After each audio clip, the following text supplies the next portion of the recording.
जय जय श्री राधे। क्या केवल तर्क से भगवान को समझा जा सकता है? क्या मनुष्य की बुद्धि हर रहस्य को जान सकती है? कभी कभी जीवन में ऐसी घटनाएं घटती हैं जो मनुष्य के अहंकार को तोड़ देती हैं। आज की कथा में आप सुनेंगे कैसे एक युवक जो अत्यंत तार्किक था, धीरे धीरे अद्भुत आध्यात्मिक अनुभवों के कारण भगवान की ओर खिंचता चला गया। कैसे दो खूंखार बाघ एक दृष्टि से शांत हो गए, कैसे प्राणायाम से चक्र भेदन का अनुभव हुआ और कैसे वही युवक आगे चलकर महान संत पूज्य श्री संत दास बाबा काठिया महाराज बने।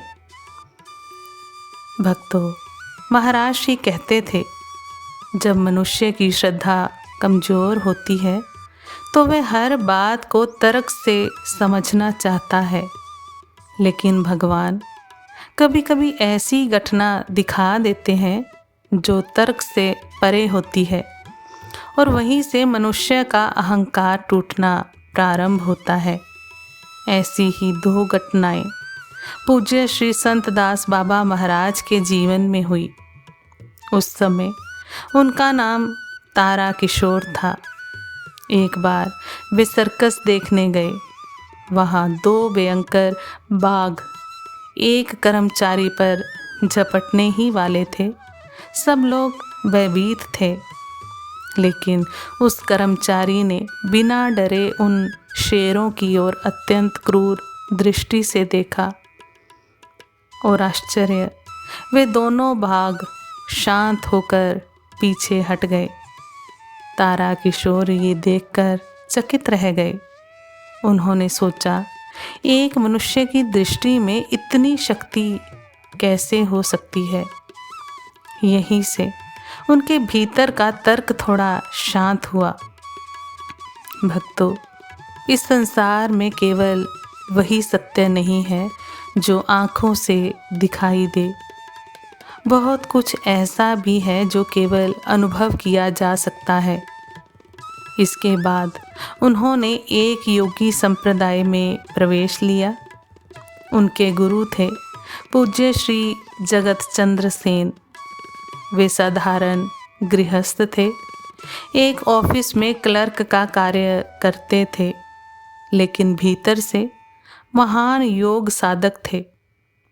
उनके संप्रदाय में उच्च स्तर का प्राणायाम साधन कराया जाता था। जब तारा किशोर ने साधना प्रारंभ की तो कुछ ही दिनों में उनके भीतर अद्भुत क्रियाएं होने लगी, जैसे श्वास स्वयं चल रही हो, भीतर कोई शक्ति जाग रही हो। उन्होंने अपने गुरु से जाकर कहा, मेरे भीतर ये क्या हो रहा है?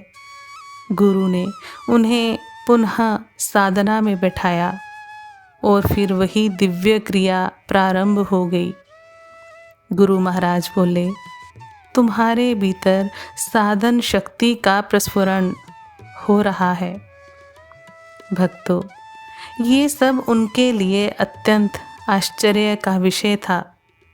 धीरे धीरे वे साधना में और गहरे उतरते गए। जब भगवान कृपा करते हैं भक्तों, तो साधना बोझ नहीं लगती, मन स्वयं भीतर की ओर खींचने लगता है। एक दिन उनके गुरु अत्यंत बीमार थे। तारा किशोर जी उन्हें देखने पहुँचे। गुरु ने प्रसन्न होकर प्राणायाम आरंभ किया और उनके शरीर में शक्ति संचार करने लगे। तारा किशोर जी भी साथ में साधना करने लगे। तब गुरुदेव बोले, आज तुम्हारे 6 चक्रों का भेदन हो गया। और ये सुनकर वे स्वयं भी विस्मित रह गए। गुरुदेव ने कहा, इतना तीव्र चक्र भेदन मैंने किसी में नहीं देखा। धीरे धीरे साधना के साथ साथ उनका संसारिक जीवन भी आगे बढ़ रहा था। उनके पिता चाहते थे कि वे बड़े वकील बने। उन्होंने कानून की पढ़ाई प्रारंभ की, लेकिन भीतर से उनका मन साधना में अधिक लगता था। फिर भी भगवान की इच्छा देखिए भक्तों, एक दिन अचानक उन्हें एक बड़े मुकदमे में पैरवी करनी पड़ी। उन्होंने कहा, अभी तो मेरे पास वकालत की सनद भी नहीं है, लेकिन परिस्थितियां ऐसी बनी कि उन्हें अदालत में जाना पड़ा। और भक्तों, पहली ही बहस में सब लोग आश्चर्यचकित रह गए। जो व्यक्ति कभी अदालत में नहीं गया, वे इतना प्रभावशाली जिरह कैसे कर रहा था। महाराज जी कहते थे, उस समय प्रश्न और उत्तर अपने आप भीतर से आते जा रहे थे और यहीं से उनकी प्रसिद्धि फैलने लगी। धीरे धीरे वे बड़े वकील बन गए, चारों ओर उनका नाम होने लगा। लेकिन भक्तों, इतनी सफलता मिलने पर भी उन्होंने साधना और भजन नहीं छोड़ा। उन्होंने नियम बना लिया था, संध्या के बाद कोई वकालत का काम नहीं करेंगे। दिन में वकालत और रात्रि में भजन। यही संतों की विशेषता होती है भक्तों। वे संसार में रहते अवश्य हैं, लेकिन भीतर से भगवान से जुड़े रहते हैं। धीरे धीरे वे धार्मिक सभाओं में भी जाने लगे, भगवद गीता जी का पाठ करने लगे।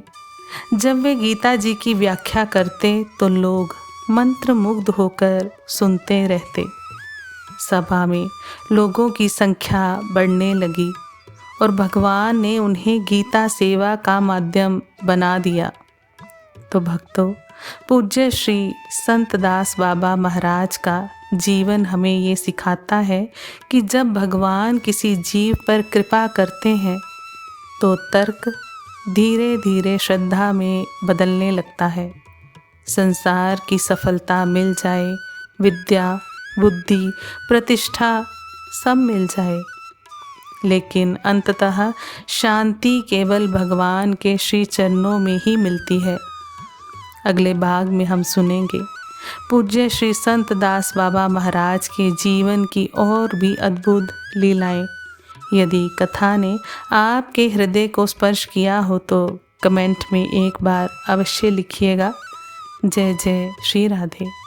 आप सभी वैष्णव जन को श्री हरिवंशी श्री सद्गुरुदेव भगवान की जय हो।